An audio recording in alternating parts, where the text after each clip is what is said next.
Bienvenue à tous dans ce nouveau numéro du Focus hebdomadaire et nous entamons ce focus pour parler de l'avenir maritime de Djibouti.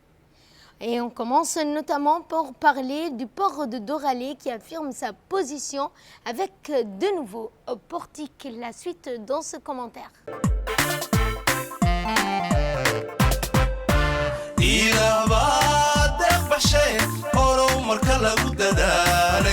dalkeena dhabuuga muuqda marsooyinka laga dilaacshay dadkeenu kureeye weeye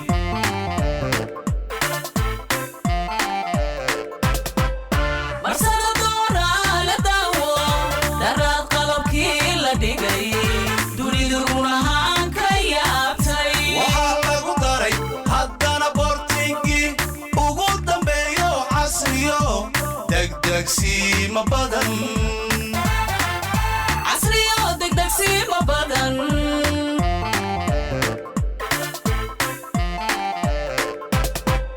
marsada doonaa la daawo daraad qalabkii la dhigay dunidu run ahaan ka yaabtay waxaa lagu daray haddana boortinkii ugu dambeeyo casriyo degdegsiima badan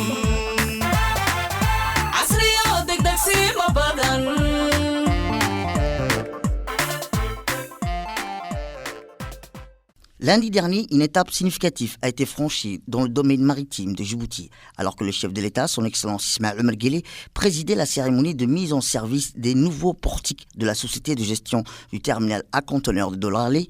Ces 4 nouveaux portiques spécialement conçus pour répondre aux exigences des plus grands navires, renforçant la position du pays en tant que leader portuaire dans la région. Ces portiques modernes propulsent Djibouti au premier plan de l'efficacité portuaire régionale. L'acquisition de ce nouveau portique s'inscrit dans la continuité de la modernisation constante des infrastructures portuaires du pays, sous la direction éclairée du président de la République, son Excellence Ismaël Omar Guelleh. Ces investissements délibérés soulignent l'engagement de Djibouti à maintenir son statut de leader portuaire régional et à relever les défis de la compétition internationale. En mettant en avant les bénéfices pour la région, le président réaffirme l'engagement de Djibouti envers l'intégration de la coopération régionale, soulignant que ces éléments sont des vecteurs essentiels de stabilité et de prospérité pour les sociétés de la région. La cérémonie a attiré une foule d'officiels djiboutiens, des représentants des corps diplomatiques et consulaires étrangers, démontrant l'importance de ces avancées dans le domaine maritime. Le Premier ministre, M. Abdelkader Kal Mohamed, le ministre des Infrastructures et de l'Équipement, Hassan Mohamed Ibrahim, ainsi que d'autres membres du gouvernement et des partenaires clés de l'industrie étaient présents. La Première Dame, Mme Khadra Mohamed Haïd, a également participé à l'événement, soulignant l'engagement du pays envers l'égalité des sexes dans le secteur portuaire. Avec la mise en service de ce nouveau portique, le port de Doralé affirme clairement son ambition d'assumer un rôle de leader régional, tout en ouvrant la voie à un avenir maritime prometteur pour Djibouti. Ces développements positionnent le pays comme une plaque tournante incontournable du commerce régional et international. Toujours dans ce focus, nous allons parler de ce 42e sommet extraordinaire de l'IGAD qui s'est tenu à Kampala sous les auspices du président ougandais. La scène a été dressée pour des discussions cruciales au milieu des défis et des tensions qui ébranlent la région. La suite dans ce commentaire. Le discours d'ouverture prononcé avec une élégance diplomatique a débuté par des vœux chaleureux pour l'année à venir. Le leader régional a exprimé sa gratitude envers le président Museveni pour avoir généreusement accueilli le sommet malgré ses engagements chargés, soulignant ainsi la nécessité d'une collaboration renforcée dans des temps difficiles. Cependant, l'ambiance chaleureuse a rapidement cédé à la place à une réalité moins idyllique. Le chef de l'État a donné le temps lors de ce concerto sur les défis urgents qui préoccupent la région.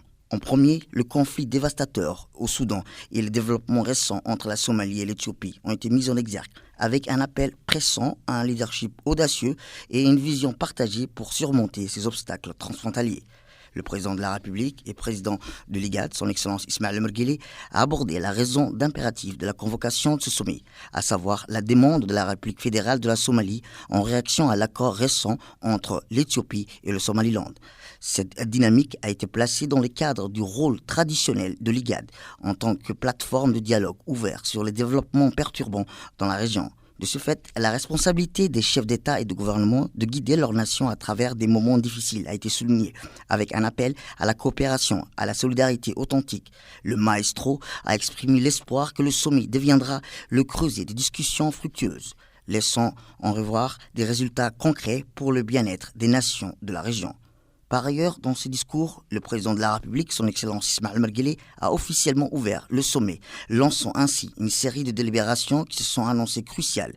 Les points saillants de ces exposés ont été appelés à conjuguer une grammaire commune, un impératif d'une unité régionale face aux défis complexes, tout en soulignant l'engagement en faveur d'un dialogue constructif et des solutions concrètes pour assurer la stabilité et la prospérité dans la région de l'IGAD. Ce 42e sommet s'était annoncé comme une étape décisive dans la quête d'une coopération renforcée au cœur de l'Afrique de l'Est. Et le 19e sommet des non-alignés, une renaissance stratégique face au désordre politique. Les dirigeants de plus de 120 pays et plus de 4000 délégués et invités se sont rassemblés à Kampala, la capitale ougandaise, pour le 19e sommet du mouvement des pays non alignés. L'Ouganda a succédé à l'Azerbaïdjan à la présidence des 3 ans de ce mouvement, lesquels entendent donner une impulsion à une dynamique multilatérale dans les relations internationales.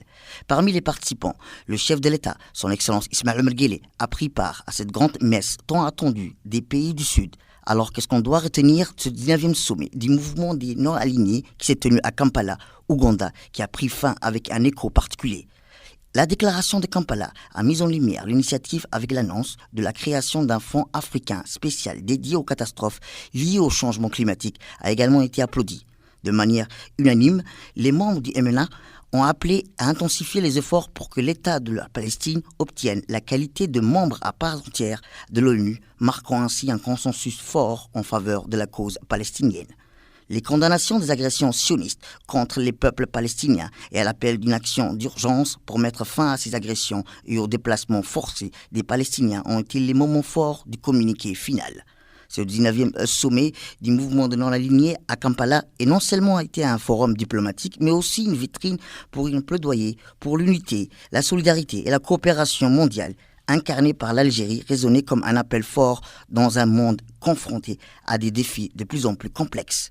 Et cap cette fois sur l'intégralité financière, les enjeux d'une gestion transparente et efficace. Eh bien, dans le cadre des enjeux nationaux, une journée cruciale de sensibilisation des comptables publics s'est récemment déroulée sous les thèmes innovateurs des réformes pour renforcer également l'intégrité financière de notre pays. La suite dans ce commentaire. Sous l'égide du ministère du Budget, une journée de sensibilisation des comptables publics a récemment eu lieu au Campeski Palace Hotel, présidée par le ministre Ismaël Ibrahim Roble.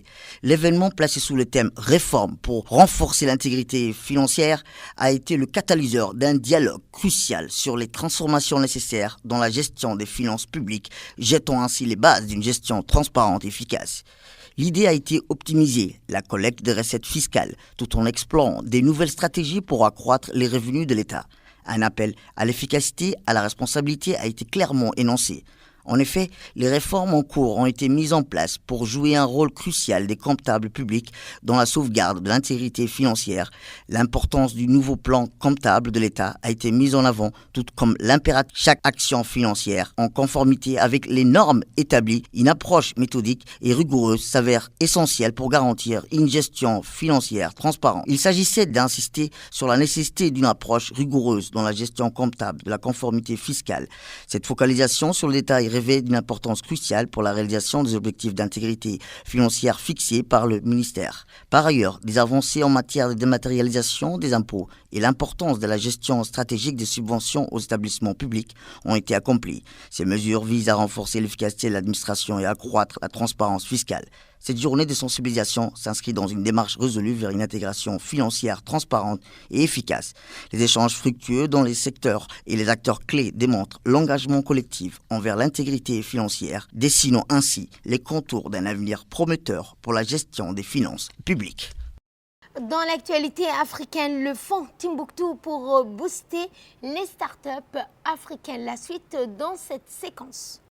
Cœur du Forum économique mondial à Davos, une annonce audacieuse a marqué le lancement du fonds Timbuktu, une annonce conjointe du programme des Nations Unies pour le développement et des dirigeants africains. Cette initiative révolutionnaire vise à stimuler le secteur des startups en Afrique avec des objectifs ambitieux qui pourraient remodeler le paysage économique du continent. L'objectif central du projet est de mobiliser et d'investir la somme impressionnante d'1 milliard de dollars en capital catalyseur et commercial. Et cette initiative vise à transformer positivement la vie des 100 millions de personnes tout en créant pas moins de 10 millions d'emplois. Une vision ambitieuse qui, si elle est réalisée, pourrait catalyser un changement significatif dans le tissu économique africain. La séance spéciale à Davos a été marquée par l'annonce remarquable du président rwandais qui a immédiatement contribué avec 3 millions de dollars pour lancer le fonds d'innovation africain. Et ce fonds novateur aura pour foyer Kigali, consolidant ainsi la position du Rwanda en tant qu'équipe émergente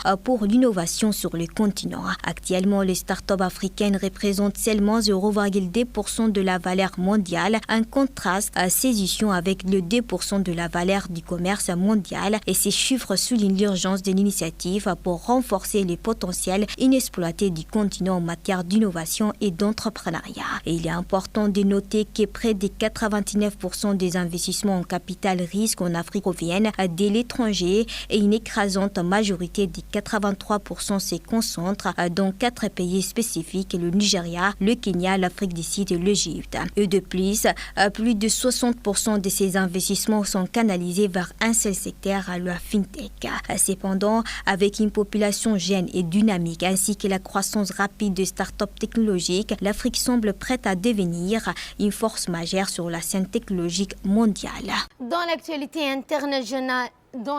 internationale, cette fois, ce regard tourné vers l'intelligence artificielle et l'espoir en l'avenir.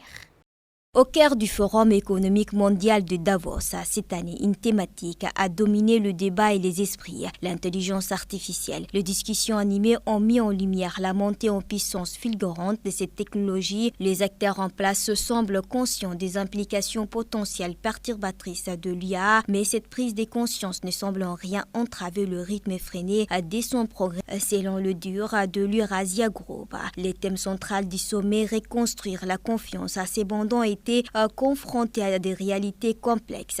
Les conflits persistants en Ukraine et au Moyen-Orient ainsi que les inquiétudes grandissantes quant aux répercussions de l'IA sur l'emploi ont jeté une ombre sur les discussions. Le président de Boston Consulting Group a souligné l'ampleur du défi de la reconstruction de la confiance à l'échelle mondiale. Cependant, il estime que le millier de conversations engagées à Davos constitue un pas significatif dans cette direction, créant ainsi une base pour la reconstruction de la confiance. Malgré une perspective économique mondiale apparemment optimiste, marquée par la stabilisation des taux d'intérêt et de l'inflation, l'incertitude demeure. Les élections imminentes et les tensions géopolitiques continuent de planer, jetant des ombres sur l'horizon mondial et nous rappelant que l'avenir reste à écrire. Et pour terminer, nous allons en Belgique où la Belgique brise le silence, soutient sans équivoque à la plainte sud-africaine contre Israël pour génocide devant la CIJ, la Cour internationale de justice. La Belgique a officiellement annoncé son plein soutien à la plainte déposée par l'Afrique du Sud contre Israël devant la Cour internationale de justice, alléguant des actes de génocide dans la bande de Gaza. La ministre de la Coopération au Développement, Caroline, a affirmé que si la Cour internationale demandait à Israël de mettre fin à sa campagne militaire à Gaza, la Belgique le soutiendrait pleinement. La Belgique réaffirme son plein soutien à cette plainte portée devant la Cour internationale de justice, et si la Cour demande à Israël d'arrêter sa campagne militaire à Gaza, notre pays la soutiendrait pleinement, a déclaré la ministre belge, soulignant l'engagement de la Belgique envers le droit de l'homme et le droit humanitaire. Madame Caroline a également exprimé la détermination de la Belgique à faciliter l'acheminement de l'aide humanitaire vers Gaza dans le plus bref délai, à tout le niveau. Elle a souligné que la Belgique continuerait à plaider en faveur d'un cessez-le-feu permanent, de l'accès sans entrave à l'aide humanitaire, de la libération des captifs, du respect du droit international et de la solution à des États. La plainte déposée par Pretoria contre Tel Aviv accuse Israël de crimes de génocide. Les actions de l'État hébreu dans la bande de Gaza ont été qualifiées de violations du droit international par l'ONU. Cependant, Israël rejette ces accusations, affirmant agir pour protéger ses citoyens. Depuis le début du conflit, le 7 octobre 2023, le bilan de la guerre israélienne dans la bande de Gaza a atteint 24 927 morts et 62 388 blessés selon le dernier chiffre. Ces conflits a également entraîné de destruction massive d'infrastructures, provoquant une catastrophe humanitaire sans précédent et forçant le déplacement de plus de 85% de la population de la bande de Gaza, soit environ 1,9 million de personnes selon les autorités gazaouis et l'ONU. C'est la fin de ce focus. Merci à vous de l'avoir suivi. Excellente fin de semaine à toutes et à tous.